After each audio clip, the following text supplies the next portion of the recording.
I never imagined I'd be writing this, but here we are. This is the story of how my own brother betrayed me in the worst way possible. How he took my kindness for granted, humiliated me, and thought he could get away with it. But he was wrong. Very, very wrong. Let me start from the beginning. My brother, Jake, and I had always had a complicated relationship. We were close as kids, but as we grew older, things changed. He became the golden child in our family, the one who could do no wrong. Our parents showered him with praise, excused his mistakes, and acted like he walked on water. Meanwhile, I was always the one who had to be responsible, who had to sacrifice, who had to understand, whenever Jake did something selfish. But despite everything, I still loved him. I still wanted to be a good sibling. And that's why, when he announced he was getting married, I offered to help in a big way. Jake and his fiancée, Emily, had their dream wedding all planned out, but there was one problem: they couldn't afford it. The venue, the catering, the decorations, the dress, the flowers, it was all way out of their budget. I saw how stressed they were, and despite our rocky history, I wanted to do something nice, so I made them an offer. I told Jake I would cover the wedding expenses as my gift to them. Not a loan, not a split payment. I would pay for everything. It was a huge amount of money, but I figured, hey, it's my brother.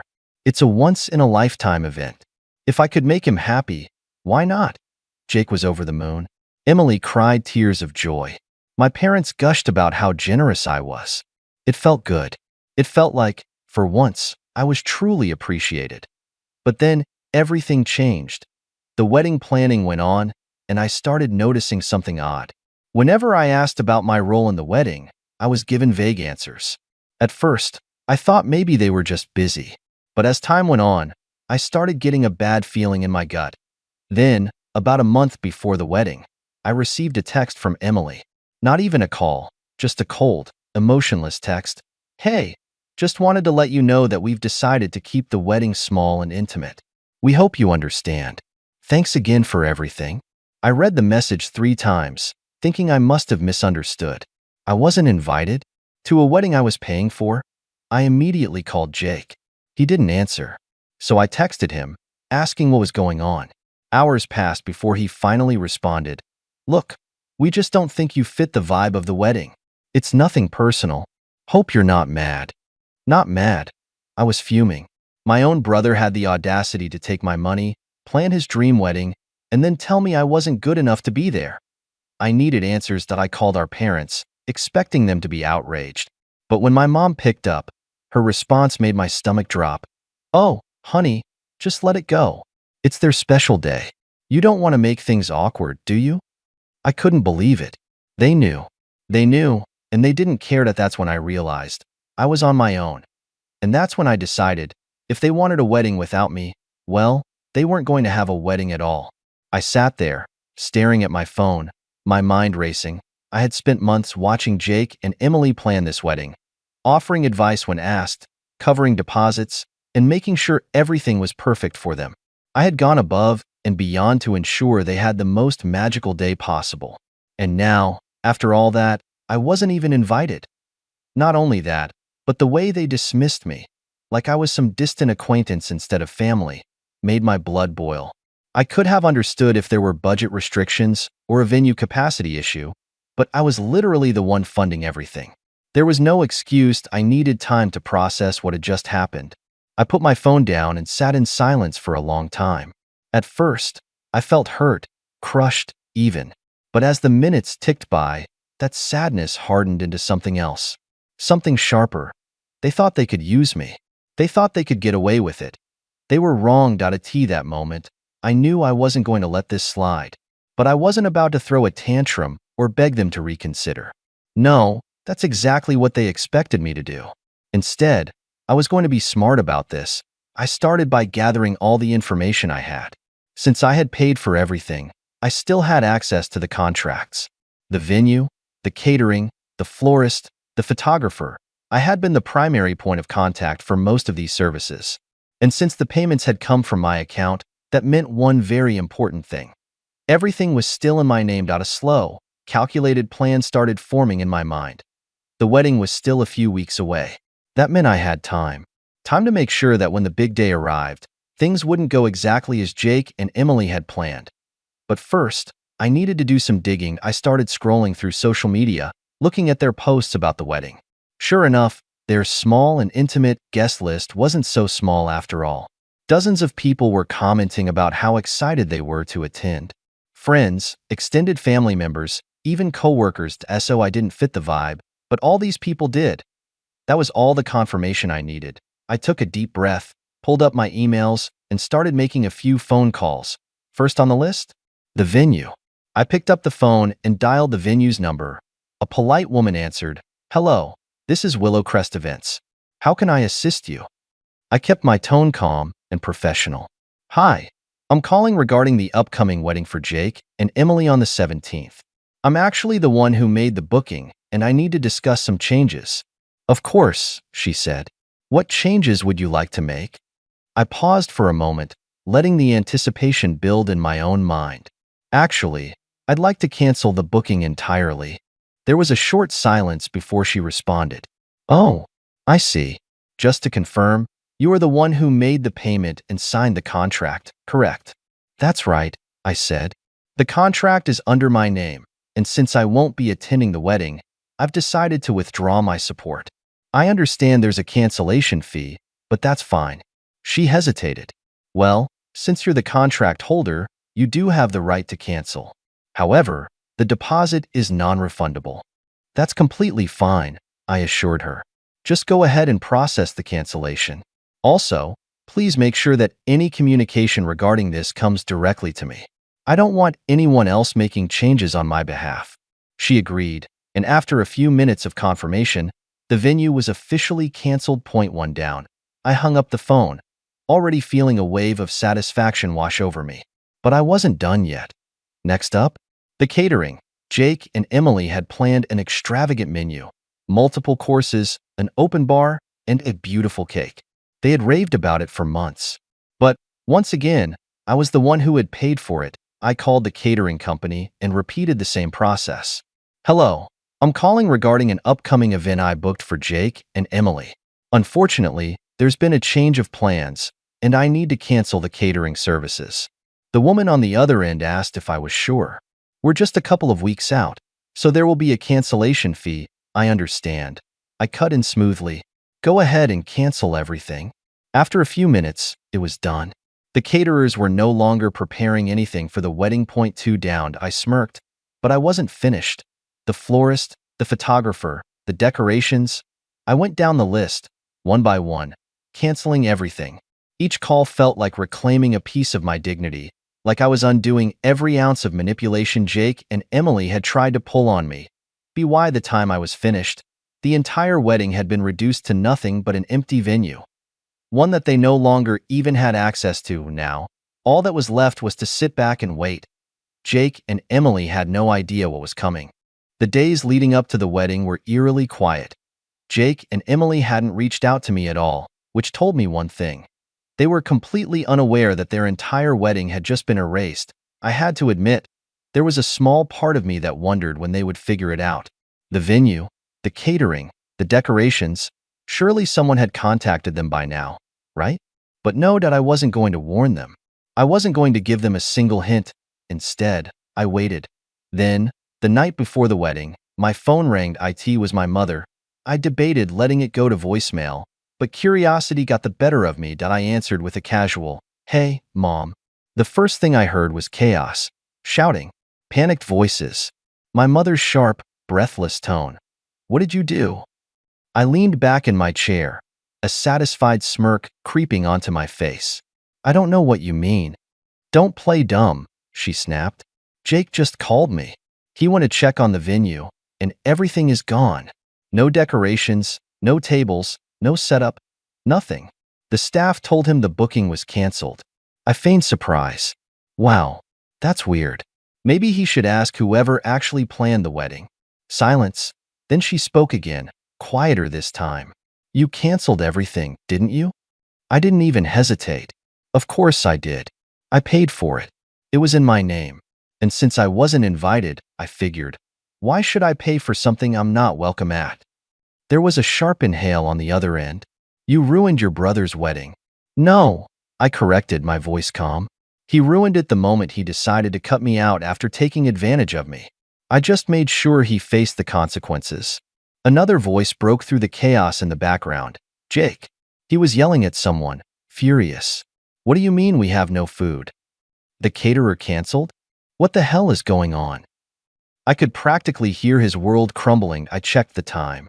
The wedding was supposed to start in less than 12 hours. Guests would be arriving soon, expecting a lavish event, but they would be walking into nothing. I almost felt almost my mother was still sputtering in disbelief.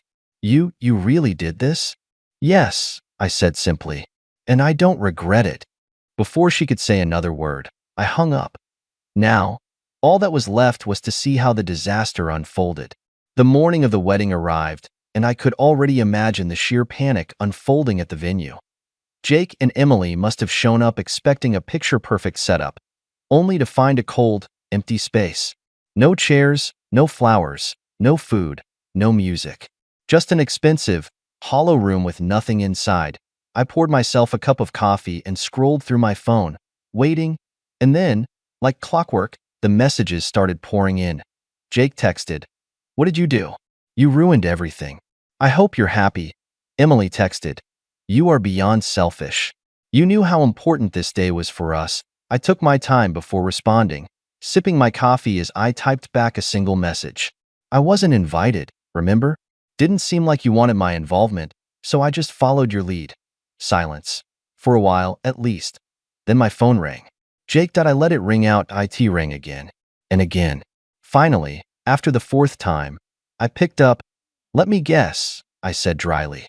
"Something wrong with the wedding?" His voice was shaking with rage.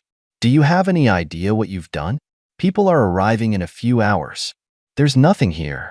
No food, no chairs, no flowers." "Oh, wow. That sounds terrible," I said, feigning concern. "Maybe you should ask the person who actually planned the wedding." "Oh, wait, that was me." He let out a sharp breath. "You did this on purpose." "Of course I did," I said. "You expected me to pay for everything and then just accept being tossed aside like I was nothing? You used me, Jake, and you thought I'd just take it." I could hear Emily's voice in the background, panicked, speaking to someone else. "Can we get another caterer? Anything?" A second voice answered, "Not at this notice. Everything's booked solid." I could practically hear the blood draining from her face. Jake's voice dropped to a desperate whisper. "Please, we can fix this. If we just get the venue back, maybe we can." I cut him off. The venue was my contract, remember? And they were fully booked for months. "So, yeah, that's not happening." He let out a strained breath, and for the first time, there was something in his voice that hadn't been there before. Panicked, I let that silence linger, savoring the moment. Then, just as I was about to hang up, I gave him one final parting shot. "Next time, don't take advantage of people who actually care about you." And then, I hung up. But the story wasn't over yet, because what happened next was even better. I sat back, my fingers still lingering on the phone screen, a feeling of satisfaction spreading through me. For the first time in a long while, I felt like I had control of the situation. Jake and Emily's little world was about to collapse, and I was going to watch it all unfold from the sidelines, knowing I'd played my part. But the real chaos started to hit as the morning wore on. I started receiving messages from friends and family members who had been invited to the wedding. "Aunt Karen, 8:05 a.m. What the hell is going on? I just got to the venue, and it's like a ghost town." "Uncle Ray, 8:12 a.m. Hey, we got here early for the wedding. There's no one here. Did they cancel? What's going on?" The more I read, the more the gravity of the situation hit me. It wasn't just Jake and Emily who were affected. This was spiraling out of their control, and people were starting to talk that I had to admit. Part of me felt a little gleeful, but that feeling quickly shifted as I realized the scale of the disaster. All of their friends, their family, none of them had any idea that this was coming. I began to feel the slightest pang of guilt. These weren't just strangers. These were people I knew, people who had come from out of town, people who had taken time off work to celebrate the wedding. Sure, Jake and Emily had treated me like a doormat, but was this really fair to the rest of the guests?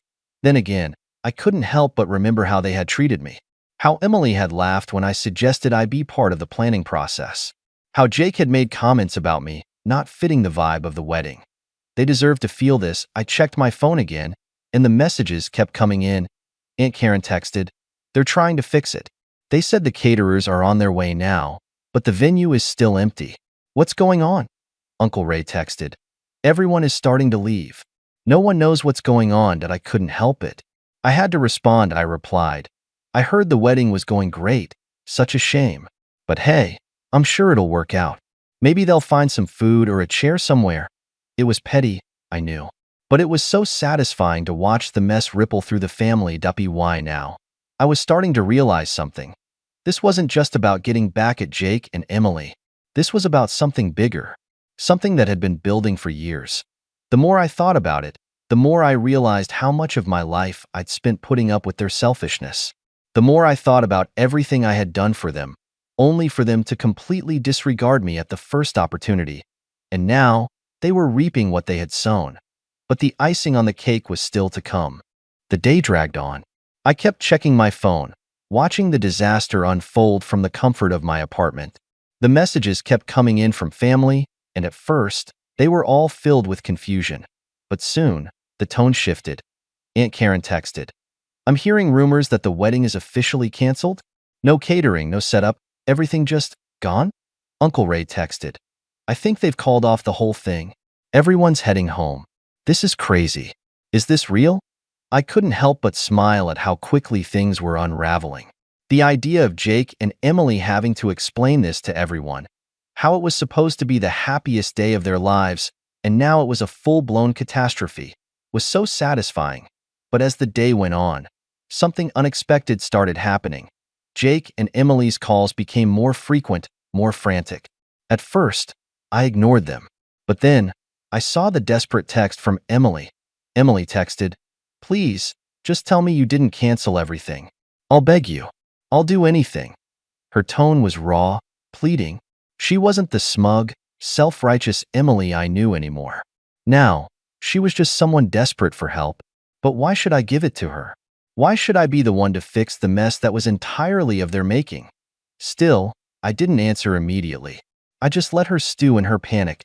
Then, about an hour later, Jake texted me. Jake texted, "We're getting married at City Hall today. We need you to help with the venue and food. I'm sorry for everything I said. Please, you're the only one who can fix this now." The irony wasn't lost on me. They literally fired me from the wedding weeks ago. And now, they were begging me to clean up their mess. I could feel the tension building in my chest. Was I really going to just let them scramble around, realizing the full weight of their mistake? Or was it time for me to finally take the upper hand? I couldn't resist that. I replied, "It's a bit too late for that, don't you think? Maybe you should have treated me like family instead of some second-rate guest you could toss aside." Silence. No response, and then, just as I was about to close my phone, the call came in. Jake's voice was quieter this time, almost defeated. "Look, we're sorry. We're really sorry. But the venue won't let us rebook it, and there's no one else to turn to for the catering. Please, please help us."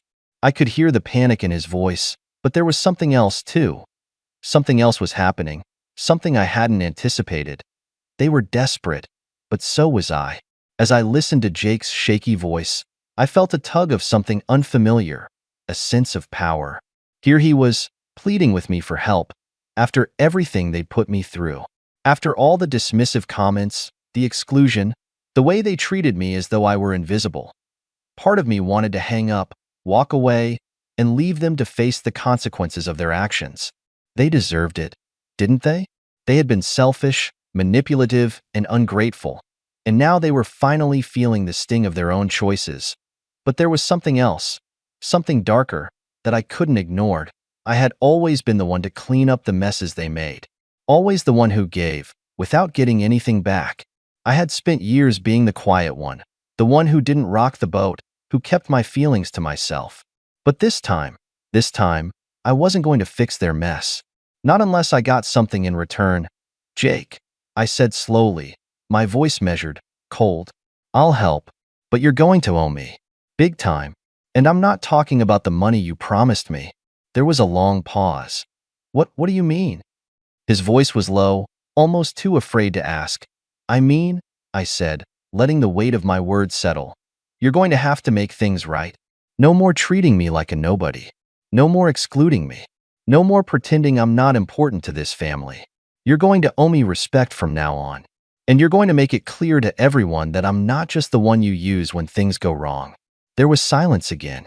I could almost hear the wheels turning in Jake's head, as if he were weighing the value of his pride against the very real situation he was in. Finally, he spoke. I can do that. I'll tell everyone. Just please help us. We need you. That was all I needed. The satisfaction of knowing they were cornered, that they had no choice but to admit they needed me. I'll get things together, I said, a sense of finality in my voice. But remember this moment. You don't get to treat people like trash and expect them to always pick up the pieces. I hung up, feeling a rush of satisfaction. The venue was ready to be set up again, but now there were terms, and the real payoff was going to come when I got to see the look on their faces when they realized what had truly happened. But as I prepared to head over, one final message came through. Emily texted, "Please, we'll be forever grateful. Please make this right." I paused before responding. Taking a moment to savor the power I now had over them, I replied, "You'll be grateful when I say you will be. See you at City Hall." With that, I left my apartment, ready to make my way to the wedding. The stage was set, and now it was time for the final act. But there was still one thing I hadn't expected: how this would all end. When I arrived at City Hall, the atmosphere was far from what you'd expect for a wedding. There was a sense of awkwardness hanging in the air, as if everyone knew something wasn't right but couldn't quite put their finger on it. The small crowd gathered in the lobby looked uncomfortable, standing in clusters, whispering among themselves. Jake and Emily were standing by the front desk, looking more like two people who had just been through a war than a couple about to get married. They saw me as soon as I entered, their faces lighting up in a mixture of relief and nervousness. "Thank you for coming," Emily said, her voice shaky. "We really appreciate it." She looked at me, almost pleading, like I was some sort of savior. Jake, ever the prideful one, didn't say much. He just nodded, his eyes avoiding mine, as if he couldn't quite bring himself to admit how badly they had messed up. I walked toward them slowly, taking in the tension that filled the room. There were no flowers, no grand decorations, just a sterile room with a few chairs and a judge standing at the front. It felt more like a courtroom than a wedding venue. I approached the small group of guests who had been invited. They all gave me tentative smiles, but no one was exactly thrilled to be there. Everyone had expected a wedding fit for a celebration, but instead, they were left in an uncomfortable limbo, unsure of what was going on or why everything had been canceled. As I took my seat, I couldn't help but feel a little glee in the pit of my stomach. This was it. Jake and Emily had built their whole day around their carefully crafted image of the perfect wedding, and now it was crumbling in front of them. The ceremony began. The judge went through the usual formalities, but no one was truly paying attention. Emily kept glancing at me, hoping for some sign that everything was going to turn out okay. Jake, on the other hand, seemed to be stewing in his own frustration, no doubt cursing the day he had ever pushed me away. But then, just as the vows were being exchanged, something unexpected happened. The door to the room opened, and a familiar face stepped in, the catering manager from the venue where the original wedding was supposed to take place. Everyone turned to look, and for a brief moment, there was complete silence. Jake's face drained of color. Emily's mouth went dry. "What are you doing here?" Jake asked, his voice cold. The catering manager walked to the front and handed Emily a large envelope. "I think you'll want to see this," he said, his tone flat. Emily tore open the envelope, her hands trembling. As she pulled out the contents, her face shifted from confusion to shock, and then to rage. It was a cancellation notice, a legal document from the venue showing that their booking was, in fact, voided. The contract had been terminated due to unpaid fees, and a substantial fine had been added for the breach. The catering manager spoke up again. "You're lucky I came here to let you know. You should have paid attention to your obligations." It was at that moment, standing in front of a room full of people who had seen it all unravel, that Emily finally broke. I thought we were going to get married today, she whispered, the realization sinking in. Jake's face turned crimson. He stepped toward the catering manager, his anger flaring. This is your fault. You were supposed to keep everything together. But the manager didn't flinch. You should have been more responsible. But hey, I guess that's what happens when you treat people like disposable. I watched the scene unfold, feeling every ounce of satisfaction creep in. Jake and Emily had been so sure of themselves, so sure that they could manipulate everything around them without consequence. And now, here they were, with the walls closing in, their perfect day crumbling to dust. But the most satisfying part? They had no one to blame but themselves. As the catering manager walked out, I caught Emily's eyes. There was a moment of quiet between us. She looked defeated, her smile gone, her confidence shattered. For a second, I almost felt sorry for her. But then I remembered everything that had led up to this moment, and oh, they didn't deserve my sympathy. They didn't deserve anything. The judge, sensing the tension, awkwardly cleared his throat and finished the ceremony as quickly as he could. No one clapped when they were declared married. In fact, the guests filed out as soon as the words were spoken, leaving Jake and Emily to face the consequences of their actions. I walked out of the room slowly, my heart pounding. The day had been a roller coaster of emotions, but in the end, I knew I had made the right choice. I had finally taken control of my own life and had made them pay for their disrespect, so I stepped outside. I couldn't help but smile to myself. It had been the perfect revenge. And as for Jake and Emily, they would never forget the lesson they learned that day.